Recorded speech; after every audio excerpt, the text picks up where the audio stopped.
Ken Loach is one of Britain's most critically acclaimed film directors. He's part of a select group of directors who have won the prestigious Palme d'Or twice and the Cannes Jury Prize 3 times. He's also won a BAFTA, as well as awards at the Berlin and Venice film festivals. For some people, however, none of this matters because Loach was a high-profile supporter of Jeremy Corbyn and has been an outspoken critic of Israel. Now, I understand someone who disagrees with Loach's politics. We live in a free society and being able to disagree with someone is kind of the point.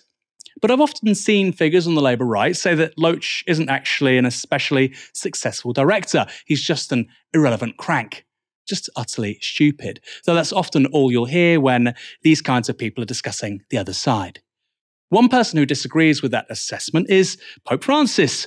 He recently received Loach alongside hundreds of other artists at the Vatican. The New York Times wrote the story up. Their headline reads as thus: Pope hosts artists in Sistine Chapel, even some who attracted controversy. The event was part of a broader effort to engage with artists as the Roman Catholic Church did in the past. Pope Francis also urged them to pursue social justice through their work. What an incredible message. To be clear, the controversial artist here isn't Ken Loach, but Andres Serrano, a photographer whose works include the controversial Piss Christ. The NYT goes on to report this. The gathering was held to mark the 50th anniversary of the opening of the Vatican Museum's collection of modern and contemporary art. Inaugurated by Pope Paul VI in June 1973, the collection includes works by Van Gogh, Francis Bacon, Marc Chagall, and Matisse, and pieces by contemporary artists like the photographers Rinko Kawauchi, Bill Armstrong, and Mimo Giudice, and the new media artist collective Studio Azzurro. Francis told the group that neither art nor faith can leave things simply as they are. They change, transform, move, and convert them. Art can never serve as an anesthetic. It brings peace, yet far from deadening consciences, it keeps them alert. The article proceeds to add this with specific reference to Loach. Francis also called on the artists to, quote, not forget the poor. They too have need of art and beauty and usually have no voice to make themselves heard. Words that resonated with the British film director Ken Loach. It's very clear from what the Pope says that he is demanding social justice and harmony in the world, which those in power are destroying in the way they destroy the planet, Mr. Loach said later. He told us to remember the poor. I think he means with social justice, which means giving power to the poor, not just a few pence from your pocket. Less than a month ago, Jamie Driscoll, the Labour mayor for the North of Tyne, was blocked by the Labour Central Party from standing again. Why? Because he shared a platform with Ken Loach discussing his last 3 films that have been about the North East. Do you know what I think is really interesting? The day before Pope Francis received Ken Loach at the Sistine Chapel, do you know where Keir Starmer was? Go on, tell me, do you know where Keir Starmer was, Aaron? I do know, but you tell me. Keir Starmer was at the annual summer party thrown by Rupert Murdoch and his son and heir, Lachlan Murdoch, which I think pretty much tells you everything you need to know about the priorities here and what really matters to, as I've said before, this iteration of the Labour Party.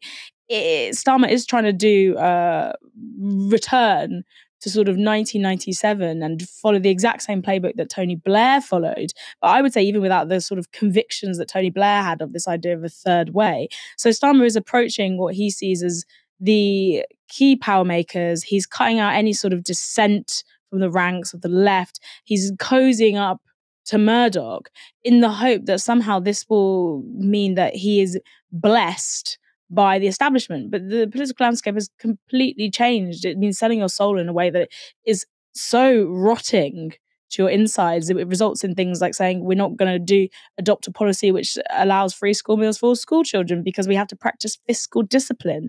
I really think it's the Starmer's Labour is sort of like a driverless train personally. Any sort of dissent within Labour's ranks that threatens to expose the route that Keir Starmer is taking the party down, which is, as I've said, one that kind of abandons that compassion, that empathy, that real focus on working people and making their lives better and listening to those voices and platforming them, and instead focuses on this sort of imagined focus group of Middle England voters who I don't really think exist in the way that Starmer and co believe them to, and their concerns, which they think, is about being fiscally disciplined and immigration and all these other bugbears that the Tories have gone on and on about for years, but don't actually matter to the average person who really just wants to make sure that they can pay for their weekly food shop. Anybody who sort of challenges the narratives that Starmer's putting forward about what matters to Labour, and anyone who shows up the sort of a moral hollowness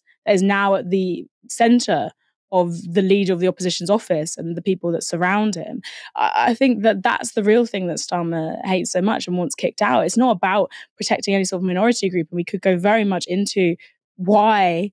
But in particular, I don't think that Keir Starmer cares that much about, protecting minority demographics within the Labour Party. We could look at, the treatment of Jewish members once he decided that crisis was over.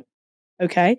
And also the treatment of, black members within the Labour Party. We could talk about the treatment of trans members and politicians within the Labour Party. These are all minority groups who need protection, but have been abandoned as soon as no longer seen as politically feasible for Keir Starmer, or have been abandoned if they happen to fall on the wrong side of the political line that Keir Starmer wants to hear from. I don't particularly put much stock in any establishment figure. So, Pope Francis co-signing Ken Loach to me is just an interesting comparison to the way he's been treated by Keir Starmer. But I imagine Keir Starmer will find it quite embarrassing because someone like Pope Francis is the exact sort of establishment figure that he also wishes to be co-signed by in his imaginary little focus group. It's just a bit humiliating for this man to keep taking stands. But as I said time and time again, Keir Starmer is a bad politician.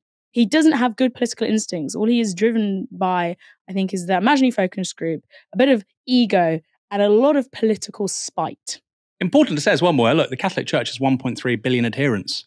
So when you're talking about people representing wider civil society, there's a lot of people that listen to that chat. This idea that several dozen right-wing Labour weirdos in the M25 London Labour clique get to decide who Ken Loach is, just preposterous. The guy's won 3 jury prizes at Cannes. Like, he's the greatest living British director. Crazy.